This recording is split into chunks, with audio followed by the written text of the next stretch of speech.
Hello friends, this is Hedda. I hope you're up for another notebook review because this is a good one. Today I am reviewing the Scribble Dot A5 dot grid notebook as well as their A6 2021 diary. This video is kindly sponsored by Scribble Dot, who were so generous and sent over this notebook and diary, as well as offering to gift two of you guys a notebook from them as well. I'm really excited about this because there are some features of this notebook that I am very impressed with. Now I just have to mention this, everything I say in this video is my own opinion. I know that you guys value transparency and I do as well, so I am trying my hardest to be open about sponsorships and gifted products. I would not be making this video if I didn't like the products, and I'm actually the one who reached out to Scribble Dot to ask if they'd be interested in working with me. I'm so thankful I get to review this notebook and especially happy that I get to give away two notebooks to two of you. So this review will present some basics about the notebook and diary, and I'll talk a bit about Scribble Dot as a brand before moving on to a pen test. And lastly, I'll talk a little bit about environmental responsibility, and then we'll get to the giveaway in the end. Let's first go through some basics about the notebook. The notebooks have 160 GSM paper and 160 pages. It lays flat. The pages are numbered, which is not something that I would normally go for, but it's also not a deal breaker. The pages have a 5mm dot grid, and you guys, do you see how faint these dots are? I think it looks so good and I am so excited about it. Each notebook has 2 page markers, a pocket in the back, and an elastic band. It also has a pen loop, which is not black. So many notebooks have black pen loops no matter what the color of the notebook and the elastic closure is, and some of you guys have been commenting about this being a pet peeve of yours. The hardcover is vegan, soft, and velvety with a monstera leaf icon on the front. The notebook has designated pen test pages in the back as well as pre-printed index pages in the front.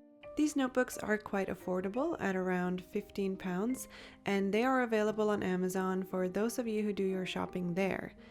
They don't ship to all countries from their website, but they do ship internationally.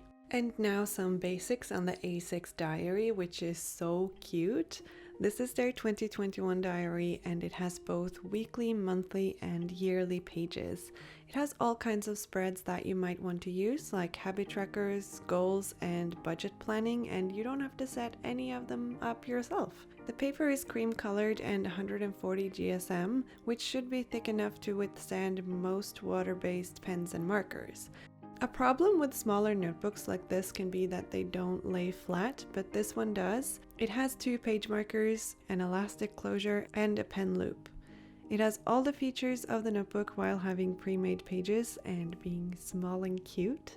This diary has the same velvety hardcover with the monstera leaf on the front, and the cover is even a bit cushioned, which I think feels really great. The diary is just under £11, making it very affordable. Oh, and all the notebooks, planners, and diaries come in a sleek black box, which feels very luxurious. Scribble Dot is based in Devon in the UK.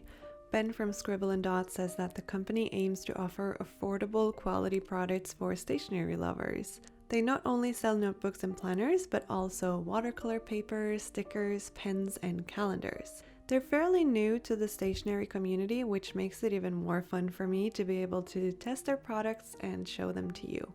They have a few different notebook designs, so definitely go check out their website, scribbleanddot.com, to find your favorite. Now let's do some pen tests. Normally I pick out a page or two in the back of my notebooks for pen tests, but these already have designated pen test pages, so I'll use those. And I'll get to challenge myself to try to write straight too, because they don't have any dots. First up is my fountain pen, which did not feather or bleed or even ghost, so I'm very happy with that.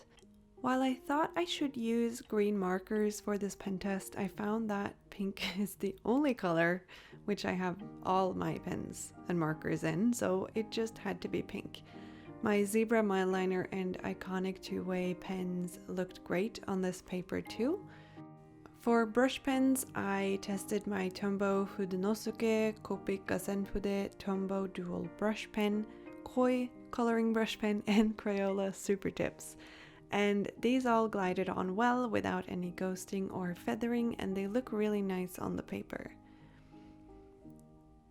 Moving on to paint markers, it might just be my imagination, but it seems like this paper actually handles paint markers better than any other of the 160 GSM paper notebooks I've tried them in.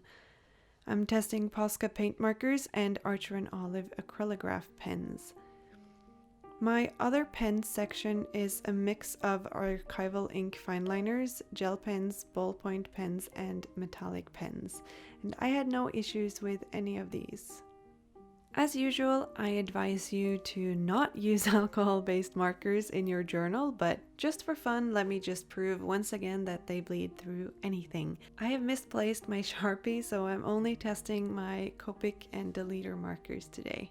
But you see this? Okay, we're all on the same page now. Alcohol-based markers make your journal sad. Lastly, we come to the most exciting part, which is the watercolors. I used Winsor & Newton Cotman watercolors as well as the Vivia color sheets. One thing I noticed here was that the paper didn't hold up very well when I used a lot of water to create a gradient. The colors look beautiful with less water, but as soon as more water is added, it bleeds through the paper. So you can use watercolors in this notebook just as long as you're conservative with your water use. Overall, I'm very impressed with this pen test. Let me know if you have tried any other pens in this notebook than the ones that I used. Let's talk a little bit about environmental responsibility. According to Scribble Dot, they make their products with minimal waste as a priority. The paper in the notebooks is recyclable, and so is the box the notebooks come in. But who would want to recycle it when it's so pretty, right? I know I'm keeping mine because they're so great to store markers, papers, stickers, and other stationery in. The boxes do come shrink wrapped, and this shrink wrap is recyclable in some countries, but not all, I think. Other than this, I don't have any information on their actual production other than that the notebooks are made in China. So I really wish that Scribble Dot would have more information about this on their website. My favorite thing about the A5 notebook is that the dots are so faint. The notebook I'm using from January has quite dark and visible dots, so it's a huge contrast to the Scribble Dot. I don't think I have a single notebook with as faint dots as this, and I have a lot of dotted notebooks. I also really love the cushioned velvet cover because it just feels really luxurious. I'm so happy that they have the Monstera leaf design on both the diary and the notebook because these are great companions. I can definitely see myself using both of them together, for example using the diary for work-related things and the notebook for more creative journaling. I love tiny notebooks, so the A6 diary is definitely right up my alley. I also think it's a good choice to use lighter paper in the diary than in the notebook because it's so much smaller in size. It would feel way too thick and chunky with 160 GSM paper. I do think it's a bit strange that the diary has cream-colored paper and not white, but I'm sure there is a design or manufacturing reason behind it. And in the end, it's probably more environmentally friendly to use cream paper than white paper because it doesn't require as much bleach. All in all, I'm really impressed by both of these products, and although the paper in the notebook didn't hold up that well to water, the watercolors did look beautiful when I used less water, so I won't really hold that against it. Now for the giveaway. Scribble Dot have been so generous to let me give away one notebook to a subscriber here on YouTube and one notebook to a follower on Instagram, so you have 2 chances to win. To enter here on YouTube, simply subscribe to my channel, like this video, and comment with which of Scribble Dot's notebook designs you like the most. Check out their website scribbledot.com to see their lineup. You can head over to my Instagram afterwards to enter there as well. The giveaway is available worldwide, so anyone can enter. As usual, I will announce the winner in about a week over on my community tab, so make sure that you turn on post notifications so that you're alerted when I post something new. That's all for now. I hope that you enjoyed this video and that you learned a little bit about Scribble Dot and their notebooks. I hope that you're all having a lovely day, and I'll see you next time. Bye!